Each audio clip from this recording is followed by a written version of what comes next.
د وتلې هندي هنرمندې ثنا خان د واده په اړه درته جالب مطلب لرم. هیله ده تر پایه راسره پاتې شئ او زما چینل درسره سبسکرایب کړئ. د بالیووډ پخوانۍ اداکاره ثنا خان چې تېره میاشت یې د اسلام په خاطر فلمي نړۍ پرېښوده، په ټولنیزو رسنیو کې د خپل واده عکس خپور کړی دی او لیکلی دی چې موږ د الله د رضا لپاره له یو بل سره واده کړی دی.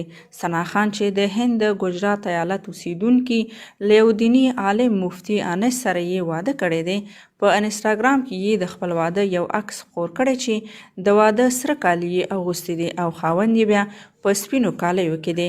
هغې همداراز زیاته کړې ده، وایي زما دعا ده چې الله تعالی دې موږ په دې نړۍ کې هم یو ځای وساتي او په هغه جهان کې دې هم موږ یو ځای کړي.